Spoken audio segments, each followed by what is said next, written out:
You log in. You see ads for a $1,200 hoodie. Headlines proclaim billionaire fortunes soaring, and you wonder, how did the system get so broken?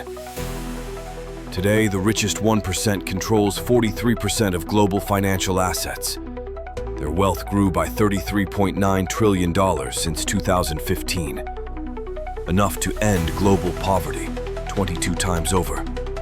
They captured $2.7 billion in new wealth every single day of 2022. 60% of that wealth did not come from hard work, but inheritance, monopolies, and political favors.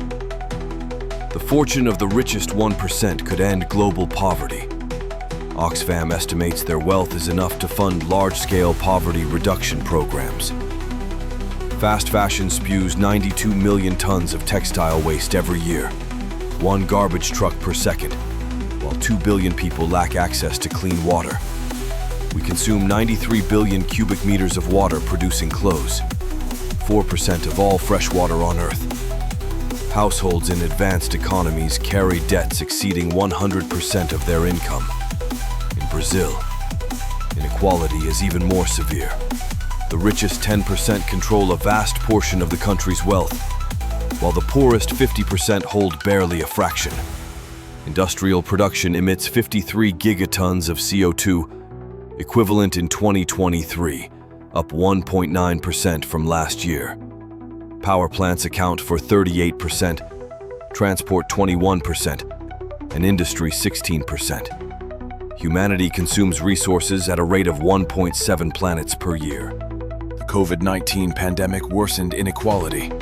While the richest saw their fortunes grow, millions plunged into extreme poverty. Automation and AI rise like silent machines. Low-wage workers are 14 times more likely to be replaced by robots than high-wage earners. By 2030, 25 million jobs worldwide and 11.8 million in the US could vanish into code. Every click, purchase, and scroll feeds 50 data points tracked on every site you visit. Algorithms learn your fears, forge needs you never knew you had, and push products you never needed, charging you more if you can afford it. Luxury brands boast profit margins above 20%, selling necessities that begin where necessity ends. Coco Chanel said it best: luxury is a necessity that begins where necessity ends. Governments bow in public-private partnerships for 40% of global infrastructure, ceding power over water, transport, health, and surveillance to the very corporations that bloated them. Oxfam advocates for tax reforms that ensure the richest pay proportionally to their wealth. Digital credit score systems now test citizens in over 50 countries. Your spending, likes, and silence, on-chain reputation tokens, will soon unlock or deny your access to basic services. The 1% grows richer, while half the world lives on less than $5.50 per day. Material extraction will surge 70% by 2050, pushing ecosystems past the point of no return. We work jobs we hate, to buy things we don't need, to impress people we don't even like. As Tyler Durden said, the things you own end up owning you. This is your future, unless we choose differently. A world where data enslaves us, profit devours us, and consumption destroys the planet. But look closely. Where does this all lead?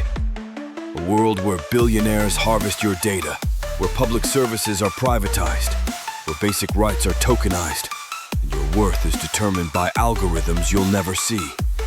High tech, low life. We've seen this story before. In the neon shadows of Blade Runner, in the floating cities of Elysium, in the corporate wars of Cyberpunk, in the gene markets of Gattaca, in every warning disguised as fiction. And now, that fiction is becoming policy. We are not walking toward the future. We're sleepwalking into it, scrolling past collapse, liking our own submission, buying our chains in monthly installments. This is not inevitable. But if we do nothing, if we don't rewrite the code, if we don't reclaim the meaning of value, then dystopia won't knock on the door. It will already be living inside.